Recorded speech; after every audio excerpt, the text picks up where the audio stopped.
Hi everybody, I'm Shuee, your everyday therapist. And today I'd like to share with you about inner child. It's a pretty popular concept in psychology, but not many people know what does inner child really mean and how many inner childs we have in us. So let me explain that more in today's video. So before we even go into that, I just want to give you a little bit of a basic to understand that when we were young, before 10 years old, our logical mind has not been developed. We only start developing our logical mind when we reach the teenage years, and we develop fully once we reach 25, 26 years old. But before that, when we were really young, we are just going through our lives with our emotional mind. And what that means, it means that when we are 0 to 7 especially, we are absorbing all the experiences and we are basically feeling those emotions that come up from the experiences. And what happens is that when we were young, I'm sure all of you have gone through happy moments where you really feel that joy. We have gone through moments where we are sad, where somebody said something and we felt that it hurt us quite badly. We had moments where we were angry, especially at our siblings. Why are you doing this? Why are you taking my food? Why are you not? There's so many things that we get angry about.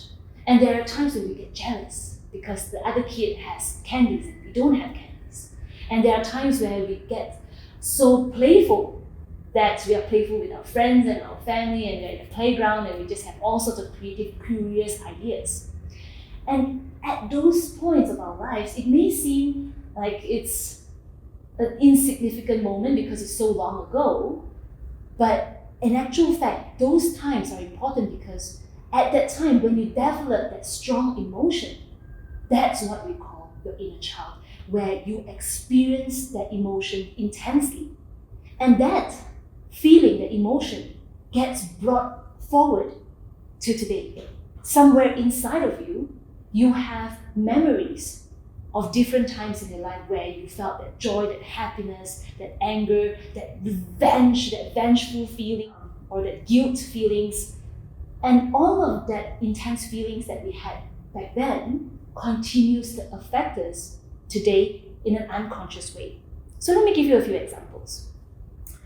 A person that was very lonely when they were young, maybe their parents were out working all the time and they're always at home alone, would have felt that loneliness and would have developed certain beliefs. I'm all alone. Nobody wants to play with me. Nobody wants to be around me. I'm not lovable. And at that point, that feeling of loneliness was so intense to the point that that belief stuck or went in deeply to the person. And now, fast forward, it can be 10 years, 20 years, 30 years, even 50 years after, if this part was never looked at, never healed, even after many, many years, they may still feel the same, that they are not lovable, that nobody wants to be around them. And so for that particular person, maybe one day the partner say, I'm not free. They might instantly be triggered and say, oh, they don't love me. I don't deserve love. I'm all alone again.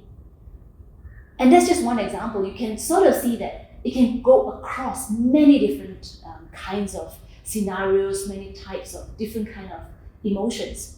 A person that is easily triggered, the anger that comes up so often. Sometimes you find that couples fight not just because of big things, but they fight for the smallest thing. Why? Because inside of them, they have certain emotions that gets triggered so easily because it's sort of like their dominant inner child within that, their dominant emotion that are inside. And a lot of times we just don't check in and notice, what do we feel? Why do we feel what we feel? We just go through with the emotions and we live our lives that way.